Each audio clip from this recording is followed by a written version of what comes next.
ನೋವುಗಳನ್ನು ಕಷ್ಟ ನಷ್ಟವನ್ನು ಅನುಭವಿಸಿ ಮುಳ್ಳಿನ ಹಾದಿಯಲ್ಲಿ ನಡೆದ ಬಂದವರು ಮಲ್ಲಿಕಾರ್ಜುನ್ ಖರ್ಗೆ. ಮಗುವಿದ್ದಾಗಲೇ ಎಲ್ಲರನ್ನು ಕಳೆದುಕೊಂಡ ಖರ್ಗೆ ಅವರು ಹುಟ್ಟಿನಿಂದಲೇ ಹೋರಾಟದ ಹಾದಿಯಲ್ಲಿ ಬೆಳೆದು ಬಂದವರು.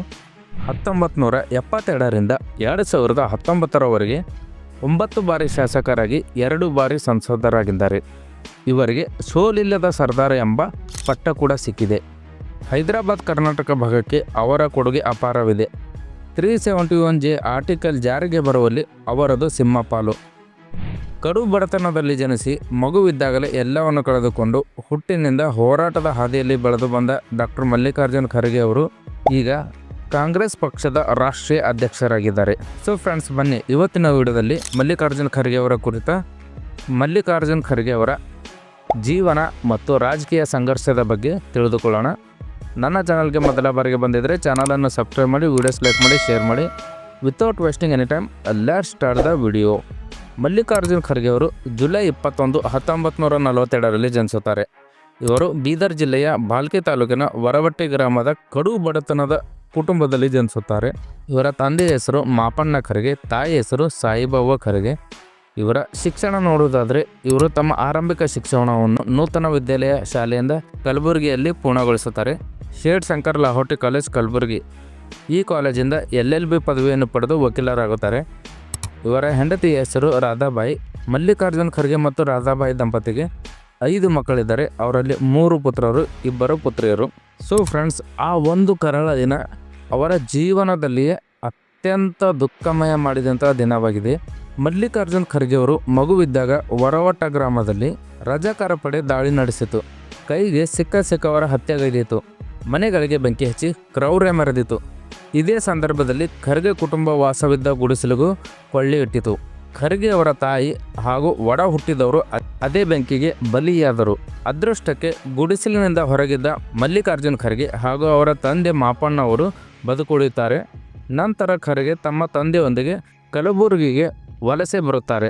ಹೋರಾಟದ ಹಾದಿಯಲ್ಲಿ ಖರ್ಗೆ ತಂದೆಯೊಂದಿಗೆ ಹುಟ್ಟೂರು ವರವಟ್ಟಿ ತೊರೆದು ಕಲಬುರಗಿಗೆ ಆಗಮಿಸಿದ ಖರ್ಗೆ ಕಾಲೇಜು ಸಮಯದಲ್ಲಿ ಅವರು ವಿದ್ಯಾರ್ಥಿ ಮುಖಂಡನಾಗಿ ಸೇವೆಯನ್ನು ಸಲ್ಲಿಸುತ್ತಾರೆ. ತಮ್ಮ ತಂದೆ ಮಾಪಣ್ಣ ಕೆಲಸ ಮಾಡುತ್ತಿದ್ದ MSK ಮಿಲ್ನಲ್ಲಿ ಕಾರ್ಮಿಕ ಮುಖಂಡನಾಗಿ ಗುರುತಿಸಿಕೊಂಡು ಅನೇಕ ಹೋರಾಟಗಳನ್ನು ಮಾಡಿ 1969ರಲ್ಲಿ ಕಾಂಗ್ರೆಸ್ ಪಕ್ಷಕ್ಕೆ ಸೇರ್ಪಡೆಯಾಗುತ್ತಾರೆ. ಇಲ್ಲಿಂದ ಅವರ ರಾಜಕೀಯ ಜೀವನ ಆರಂಭವಾಗುತ್ತದೆ. ಇವರ ರಾಜಕೀಯ ಕಾಲಾನುಕ್ರಮ ನೋಡುವುದಾದರೆ 1969ರಲ್ಲಿ ಖರ್ಗೆಯವರು MSK ಮಿಲ್ ಕಾರ್ಮಿಕ ಯೂನಿಯನ್ನ ಕಾನೂನು ಸಲಹೆಗಾರರಾಗಿ ನೇಮಕಗೊಳ್ಳುತ್ತಾರೆ. ಸಂಯುಕ್ತ ಮಜ್ದೂರ್ ಸಂಘದ ಪ್ರಭಾವಿ ಹೋರಾಟಗಾರರಲ್ಲಿ ಒಬ್ಬರಾಗಿ ಖರ್ಗೆಯವರು ಹೊರಹೊಮ್ಮುತ್ತಾರೆ. ಕಾರ್ಮಿಕರ ಹಕ್ಕುಗಳಿಗಾಗಿ ಸಾಕಷ್ಟು ಹೋರಾಟಗಳನ್ನು ಈ ಸಮಯದಲ್ಲಿ ಅವರು ನಡೆಸುತ್ತಾರೆ. ಇದೇ ವರ್ಷ ಅವರು ಭಾರತೀಯ ರಾಷ್ಟ್ರೀಯ ಕಾಂಗ್ರೆಸ್ ಪಕ್ಷವನ್ನು ಸೇರುತ್ತಾರೆ. ಅವರು ಗುಲ್ಬರ್ಗ ನಗರ ಘಟಕದ ಕಾಂಗ್ರೆಸ್ ಅಧ್ಯಕ್ಷರಾಗಿ ನೇಮಕಗೊಳ್ಳುತ್ತಾರೆ. ನಂತರ 1972ರಲ್ಲಿ ತಮ್ಮ ರಾಜಕೀಯ ಜೀವನದ ಪ್ರಥಮ ಚುನಾವಣೆಯನ್ನು ಗುರ್ಮಿಟ್ಕಲ್ ವಿಧಾನಸಭಾ ಕ್ಷೇತ್ರದಿಂದ ಅವರು ಎದುರಿಸುತ್ತಾರೆ. ಈ ಸ್ಪರ್ಧೆಯಲ್ಲಿ ಅವರು ಶಾಸಕರಾಗಿ ಆಯ್ಕೆಯಾಗುತ್ತಾರೆ.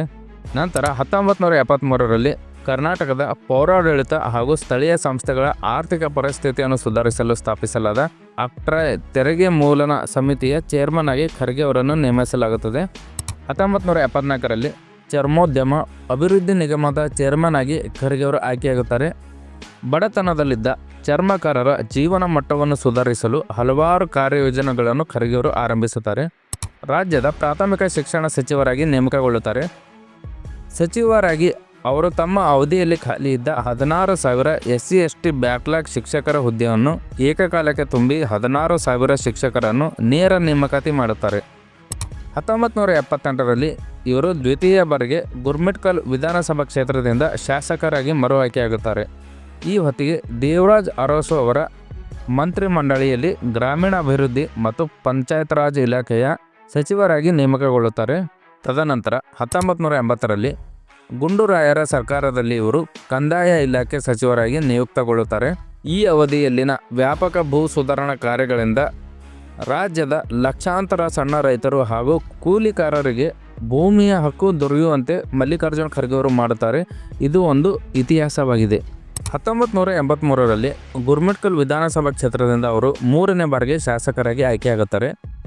ನಂತರ 1985ರಲ್ಲಿ 4ನೇ ಬಾರಿಗೆ ಗುರ್ಮಿಟ್ಕಲ್ ಕ್ಷೇತ್ರದಿಂದ ಶಾಸಕರಾಗಿ ಖರ್ಗೆ ಅವರು ಆಯ್ಕೆಯಾಗುತ್ತಾರೆ. ಈ ಸಮಯದಲ್ಲಿ ಅವರು ಕರ್ನಾಟಕ ವಿಧಾನಸಭೆಯ ಪ್ರತಿಪಕ್ಷದ ಉಪನಾಯಕನಾಗಿ ಕಾರ್ಯನಿರ್ವಹಿಸುತ್ತಾರೆ. 1980ರಲ್ಲಿ ಗುರ್ಮಿಟ್ಕಲ್ ಕ್ಷೇತ್ರದಿಂದ ಜಯ ಸಾಧಿಸಿ ಸತತ 5ನೇ ಬಾರಿಗೆ ಶಾಸಕರಾಗುತ್ತಾರೆ. 1990ರಲ್ಲಿ ಬಂಗಾರಪ್ಪ ಅವರು ಮುಖ್ಯಮಂತ್ರಿಯಾಗುತ್ತಾರೆ. ಆ ಸಮಯದಲ್ಲಿ ಅವರ ಸಂಪುಟಕ್ಕೆ ಖರ್ಗೆ ಅವರು ಸೇರ್ಪಡೆಯಾಗುತ್ತಾರೆ. ಅವರಿಗೆ ಕಂದಾಯ, ಗ್ರಾಮೀಣಾಭಿವೃದ್ಧಿ ಮತ್ತು ಪಂಚಾಯತ್ ರಾಜ್ ಇಲಾಖೆ ಸಚಿವ ಸ್ಥಾನವನ್ನು ನೀಡಲಾಯಿತು. 1992ರಿಂದ 94ರ ಅವಧಿಯಲ್ಲಿ ಅವರು ಮೊಯ್ಲಿ ಅವರ ಸಂಪುಟದಲ್ಲಿ ಸಹಕಾರ, ಸಣ್ಣ ಮತ್ತು ಭಾರೀ ಉದ್ಯಮ ಖಾತೆ ಸಚಿವರಾಗಿ ಖರ್ಗೆ ಅವರು ಸೇವೆಯನ್ನು ಸಲ್ಲಿಸುತ್ತಾರೆ. 1994ರಲ್ಲಿ ಗುರ್ಮಿಟ್ಕಲ್ ಕ್ಷೇತ್ರದಿಂದ ಅವರು 6ನೇ ಬಾರಿಗೆ ಶಾಸಕರಾಗುತ್ತಾರೆ. ಈ ಸಮಯದಲ್ಲಿ ಅವರಿಗೆ ಪ್ರತಿಪಕ್ಷದ ನಾಯಕರಾಗಿ ಆಯ್ಕೆ ಮಾಡಲಾಗುತ್ತದೆ. 1999ರಲ್ಲಿ 7ನೇ ಬಾರಿಗೆ ಶಾಸಕರಾಗಿ ಜಯ ದಾಖಲಿಸುತ್ತಾರೆ ಖರ್ಗೆ ಅವರು. ಈ ಸಮಯದಲ್ಲಿ ಮುಖ್ಯಮಂತ್ರಿ ಸ್ಥಾನಕ್ಕೆ ಇರುವ ಮುಂಚೂಣಿಯ ನಾಯಕನಾಗಿ ಅವರು ಗುರುತಿಸಿಕೊಳ್ಳುತ್ತಾರೆ, ಆದರೆ ಅವರಿಗೆ ಅವಕಾಶ ಸಿಗುವುದಿಲ್ಲ. 2004ರಲ್ಲಿ 8ನೇ ಬಾರಿಗೆ ಶಾಸಕರಾಗಿ ಖರ್ಗೆ ಅವರು ಆಯ್ಕೆಯಾಗುತ್ತಾರೆ. ಮುಖ್ಯಮಂತ್ರಿ ಸ್ಥಾನಕ್ಕೆ ತೀರಾ ಹತ್ತಿರ ಬಂದರೂ ಮುಖ್ಯಮಂತ್ರಿ ಪಟ್ಟ ಇವರಿಗೆ ದೊರೆಯಲಿಲ್ಲ.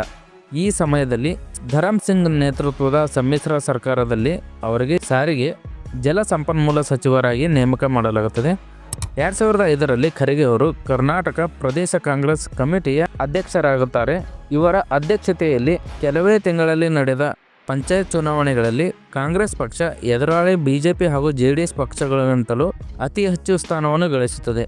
ಈ ಜಯದಿಂದ ಗ್ರಾಮೀಣ ಭಾಗದಲ್ಲಿ ಕಾಂಗ್ರೆಸ್ ಮತ್ತೆ ಚೇತರಿಸಿಕೊಳ್ಳಲು ಸಹಕಾರಿಯಾಯಿತು.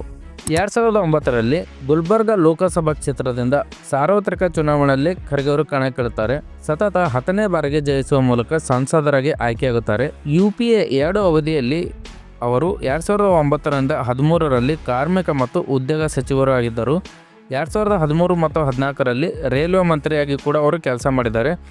ನಂತರ ಅವರು 2018 ಮತ್ತು 2020ರವರೆಗೆ ಮಹಾರಾಷ್ಟ್ರದ ಕಾಂಗ್ರೆಸ್ ಉಸ್ತುವಾರಿಯಾಗಿ ಹಾಗೂ 2016ರಿಂದ 19ರವರೆಗೆ ಸಾರ್ವಜನಿಕ ಲೆಕ್ಕಪತ್ರ ಸಮಿತಿಯ ಅಧ್ಯಕ್ಷರು ಕೂಡ ಆಗುತ್ತಾರೆ.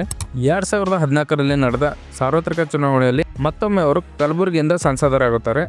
ನಂತರ 2019ರ ಲೋಕಸಭಾ ಚುನಾವಣೆಯಲ್ಲಿ ಅವರು ಉಮೇಶ್ ಜಾಧವ್ ಅವರ ವಿರುದ್ಧ ಸ್ಪರ್ಧಿಸಿ ಸೋಲನ್ನು ಕಾಣುತ್ತಾರೆ. ಈ ಸೋಲಿನ ನಂತರ ಕಾಂಗ್ರೆಸ್ ಪಕ್ಷ ಅವರಿಗೆ 2020ರಲ್ಲಿ ಕರ್ನಾಟಕದಿಂದ ರಾಜ್ಯಸಭಾ ಸದಸ್ಯರಾಗಿ ಆಯ್ಕೆ ಮಾಡುತ್ತಾರೆ. ನಂತರ 2022ರಲ್ಲಿ ಶಶಿ ಥರೂರ್ ಅವರನ್ನು ಸೋಲಿಸಿ ಕಾಂಗ್ರೆಸ್ ಅಧ್ಯಕ್ಷರಾಗಿ ಖರ್ಗೆ ಆಯ್ಕೆಯಾಗುತ್ತಾರೆ. ಕಲಬುರಗಿ ಕ್ಷೇತ್ರಕ್ಕೆ ಖರ್ಗೆ ಅವರ ಕೊಡುಗೆ ಅಪಾರವಿದೆ. 371J ಆರ್ಟಿಕಲ್ ಜಾರಿಗೆ ಬರುವಂತೆ ಮಾಡುವಲ್ಲಿ ಖರ್ಗೆ ಅವರ ಶ್ರಮ ಅಪಾರವಿದೆ. 371J ಆರ್ಟಿಕಲನ್ನು 2012ರಲ್ಲಿ ಅಂಗೀಕರಿಸಲಾಯಿತು ಮತ್ತು 2013ರಲ್ಲಿ ಅಧಿಕೃತವಾಗಿ ಜಾರಿಗೆ ಬಂತು. ಹಲವಾರು ವರ್ಷಗಳ ಸತತ ಹೋರಾಟದಿಂದ ಈ ಆರ್ಟಿಕಲ್ ಹೈದರಾಬಾದ್ ಕರ್ನಾಟಕಕ್ಕೆ ಬರುವಂತೆ ಆಯಿತು. ಈ ಆರ್ಟಿಕಲ್ ಜಾರಿಗೆ ಬರುವಲ್ಲಿ ಮಹತ್ತರ ಪಾತ್ರ ವಹಿಸಿದವರಲ್ಲಿ ಮಲ್ಲಿಕಾರ್ಜುನ್ ಖರ್ಗೆ ಅವರು ಉನ್ನತ ಸ್ಥಾನದಲ್ಲಿದ್ದಾರೆ. ಇದು ಕಲ್ಯಾಣ ಕರ್ನಾಟಕ ಪ್ರದೇಶಕ್ಕೆ ವಿಶೇಷ ಹಕ್ಕುಗಳನ್ನು ನೀಡುತ್ತದೆ. ಸ್ಥಳೀಯರಿಗೆ ಸರ್ಕಾರಿ ಉದ್ಯೋಗ ಹಾಗೂ ಶಿಕ್ಷಣದಲ್ಲಿ ಮೀಸಲಾತಿ ಹಾಗೂ ಅಭಿವೃದ್ಧಿ ಮಂಡಳಿ ರಚನೆಯಲ್ಲಿ ಸಹಾಯಕವಾಗಿದೆ. ಮಲ್ಲಿಕಾರ್ಜುನ್ ಖರ್ಗೆ ಅವರು ಈ ಆರ್ಟಿಕಲನ್ನು ಜಾರಿಗೆ ತರುವಲ್ಲಿ ಪ್ರಮುಖ ಪಾತ್ರವನ್ನು ವಹಿಸುತ್ತಾರೆ. ಅವರು ಸಂಸತ್ನಲ್ಲಿ 371Jಗಾಗಿ ಬಲವಾಗಿ ಒತ್ತಾಯವನ್ನು ಮಾಡುತ್ತಾರೆ ಮತ್ತು ಕೇಂದ್ರ ಸರ್ಕಾರದಿಂದ ಅನುಮೋದನೆ ಪಡೆಯಲು ಕೆಲಸ ಮಾಡುತ್ತಾರೆ. 371J ಜಾರಿಯಾದ ಬಳಿಕ ಆ ಪ್ರದೇಶದಲ್ಲಿ ಶಿಕ್ಷಣ, ಉದ್ಯೋಗ ಮತ್ತು ಅಭಿವೃದ್ಧಿ ಯೋಜನೆಗಳಿಗೆ ವಿಶೇಷ ಆದ್ಯತೆ ದೊರೆಯಿತು. ಇದನ್ನು ಹೊರತುಪಡಿಸಿ ಕಲಬುರಗಿಗೆ ಹೈಕೋರ್ಟ್ ಪೀಠ ಬರುವಲ್ಲಿ ಖರ್ಗೆ ಅವರ ಶ್ರಮ ಅಪಾರವಾಗಿದೆ.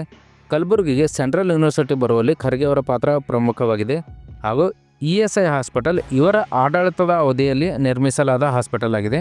ಹೀಗೆ ಸೋಲಿಲ್ಲದ ಸರ್ದಾರ್ ಎಂಬ ಖ್ಯಾತಿ ಪಡೆದ ಖರ್ಗೆ ಅವರು 3 ಬಾರಿ ಮುಖ್ಯಮಂತ್ರಿ ಹೊಸ್ತಿಲಿನವರೆಗೆ ಹೋಗಿ ವಂಚಿತರಾಗಿ ಮರಳಿದ ಇತಿಹಾಸ ಕೂಡ ಇದೆ. 1994, 2004 ಮತ್ತು 2013ರಲ್ಲಿ 3 ಬಾರಿ ಖರ್ಗೆ ಇನ್ನೇನು CM ಆಗಿಬಿಟ್ಟರು ಎನ್ನುವಷ್ಟರಲ್ಲಿಯೇ ರಾಜಕೀಯ ಬದಲಾವಣೆಗಳು ಅವರನ್ನು CM ಸ್ಥಾನದಿಂದ ವಂಚಿತವರಾಗುವಂತೆ ಮಾಡಿತು.